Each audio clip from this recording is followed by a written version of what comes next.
Olá, meus queridos! Espero que tenham aproveitado bastante o tempo de férias que vocês tiveram. Vamos começar agora o terceiro bimestre, reta final do ano letivo do sexto ano. Vejam só, pegue o seu caderno, faça uma abertura bem bonita, coloque lá terceiro bimestre. O nosso tema do bimestre será a água. Então, faça um desenho relacionado com a água. Qualquer desenho que você quiser, ou até mesmo imprima algumas imagens coloridas, ou recorte de alguma revista que a mãe deixe você recortar, né? E faça uma capa bem bonita, tudo bem? Pegue o seu livro, é o livro 2 que nós vamos começar agora. Capítulo 7, Água e suas propriedades. Abre o seu livro para acompanhar essa aula na página 10. Vamos começar. Você já parou para pensar em todas as utilidades da água? Se usamos tanta água, por que ela não acaba? Sem cor, sem cheiro e sem sabor, você sabia que a água potável é tudo isso e muito mais? Água, solvente universal. Você sabe o que isso significa e como está relacionado com a vida? Como é possível viver em um planeta que tem mais de 70% de sua superfície coberta por água e ainda assim não reconhecer a importância de sua preservação? A água é o recurso natural mais importante para a manutenção da vida no planeta Terra. Vamos estudar durante toda essa unidade a importância da água para os seres vivos. É muito provável que você já tenha ouvido falar em H2O. Essa fórmula química tão conhecida é a fórmula da água. A água é uma molécula formada por 3 átomos, sendo 2 deles do elemento químico hidrogênio e um do elemento químico oxigênio. Esses átomos estão unidos por ligações que formam a molécula da água. Na verdade, a água que bebemos e que usamos para tantas atividades no nosso dia a dia não é pura. Ela contém sais dissolvidos, gases e outras partículas que são invisíveis a olho nu. Frequentemente, a água, antes de ser tratada para o consumo, apresenta também impurezas, como partículas de sujeira e que pode conter micro-organismos que, se forem ingeridos por nós, podem causar muitos problemas à nossa saúde. A água é chamada muitas vezes de a molécula da vida, pois suas propriedades únicas fazem dela o principal componente de todos os organismos vivos do nosso planeta. A água faz parte do patrimônio do nosso planeta.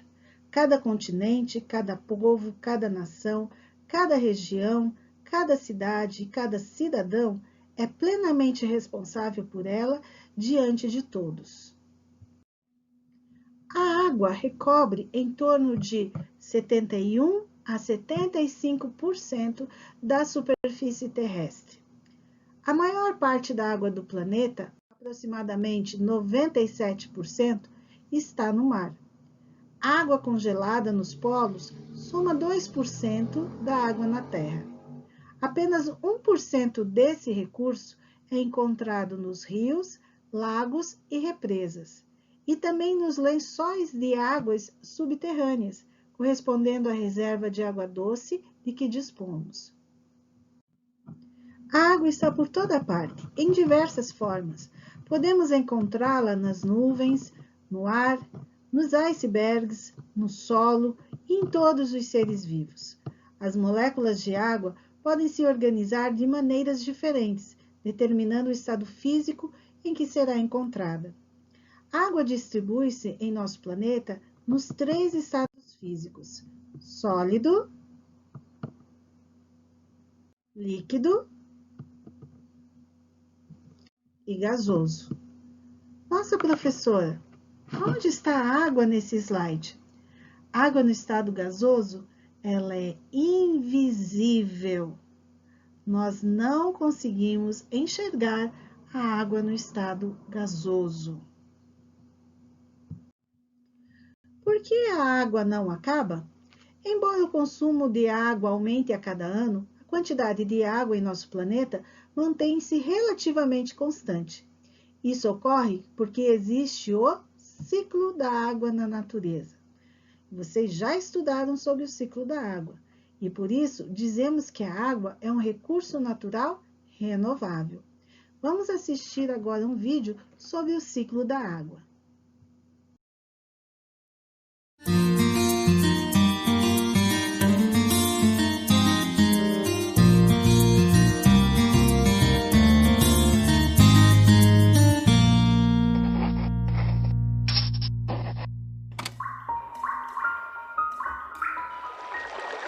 O ciclo da água.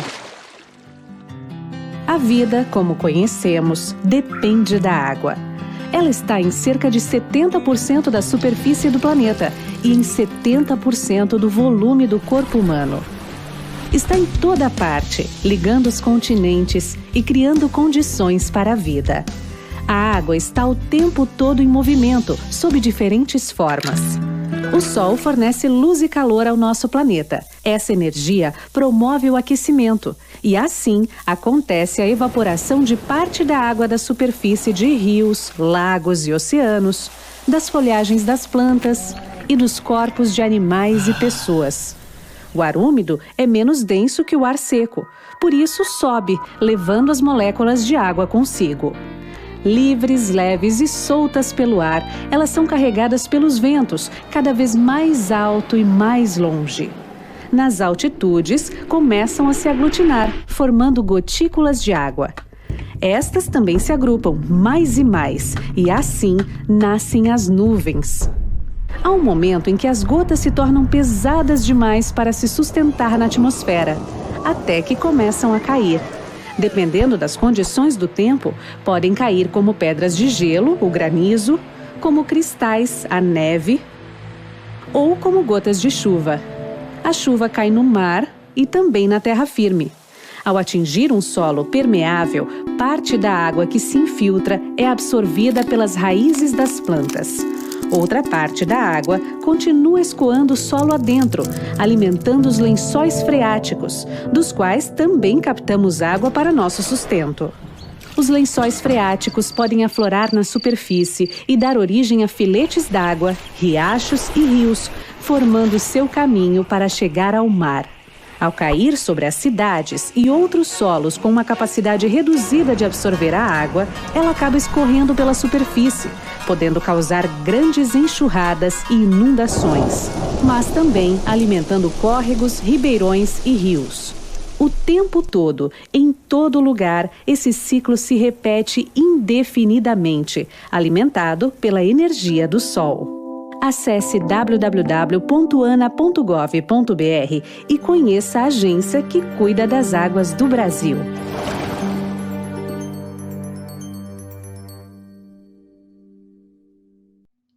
Apesar de vivermos no país que concentra a maior quantidade de água no mundo, Brasil, não podemos tratá-la como um bem infinito, que nunca vai acabar. A água está tornando-se cada vez mais rara. E uma das causas é o fato de que a população está muito concentrada em regiões urbanas e o seu consumo, o uso da água é cada vez maior, principalmente se considerarmos a demanda, o uso por energia elétrica. Nosso país, a produção de energia elétrica, na sua maioria, vem através das usinas hidrelétricas que são construídas em rios. O ciclo natural da água continua ocorrendo, mas o ritmo de consumo, a rapidez de consumo, não é igual, não é equivalente à capacidade natural da natureza de reposição da água consumida pelas pessoas. Vamos agora assistir um outro vídeo sobre o consumo, o uso responsável da água.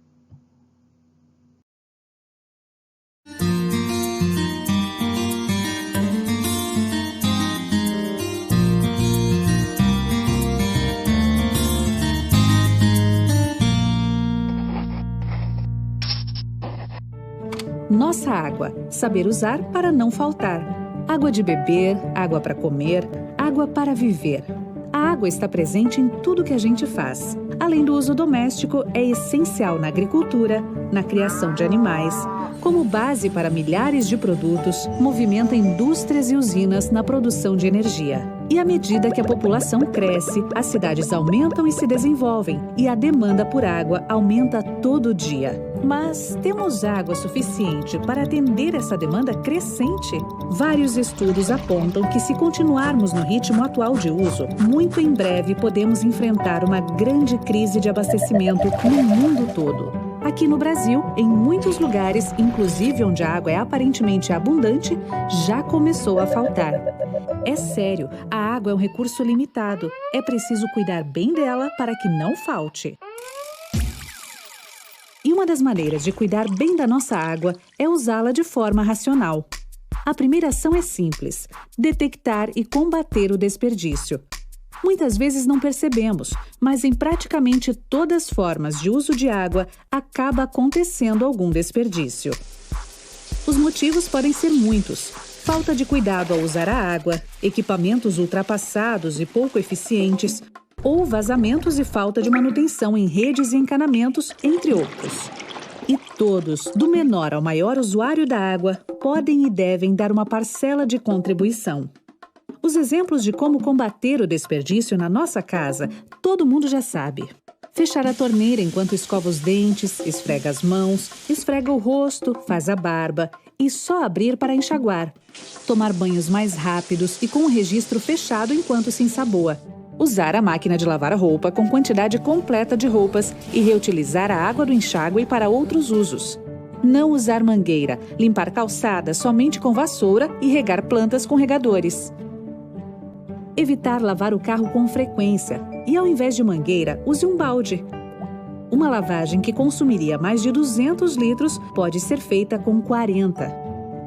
Também é importante acompanhar com atenção o consumo em sua conta de água para verificar e consertar possíveis vazamentos. O poder público e as empresas de abastecimento também devem ficar atentos para fiscalizar, manter em dia a manutenção e corrigir rapidamente problemas e vazamentos em tubulações e adutoras. Na indústria já houve muito avanço com a instalação de sistemas de reaproveitamento e reuso de água e programas de redução de desperdícios.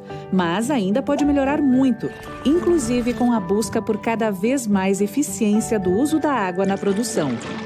Na agricultura, com os métodos tradicionais, até 45% da água utilizada para irrigação é perdida. Uso de técnicas simples para indicar a necessidade de irrigação melhora a eficiência de produção e a redução da quantidade de água utilizada, pois cada tipo de plantio tem uma necessidade de irrigação. Os equipamentos mais adequados também podem variar para cada tipo de cultivo, e isso representa uma economia de água e energia muito importante para o agricultor. Aliás, economizar água em todas as atividades também ajuda a reduzir o custo da energia elétrica. Em certas atividades, como na agricultura, isso faz uma enorme diferença. Existem hoje também vários equipamentos poupadores que ajudam a racionalizar o uso da água, como torneiras de fechamento automático, redutores de vazão de torneiras, vasos e descargas econômicas, instalação de cisternas e sistemas de captação de água da chuva para uso geral. Essas e outras medidas muito simples, além de ajudar a preservar a nossa água, podem ajudar todos a economizar dinheiro, pois sua conta de água e eletricidade vai diminuir e muito. É possível produzir a mesma coisa utilizando menos água e economizando na conta. Então, repense sua produção, repense sua utilização da água, repense sua demanda. E você, já pensou em quanta água você precisa de verdade? Acesse www.ana.gov.br para saber mais sobre a agência que cuida das águas do Brasil. É isso aí, pessoal. Chegamos ao final de mais uma videoaula. Espero que tenham compreendido o conteúdo que nós estudamos. Deus abençoe você, abençoe a sua semana, nas suas atividades, em tudo aquilo que você for fazer. Espero você na nossa sala de aula virtual. Até mais!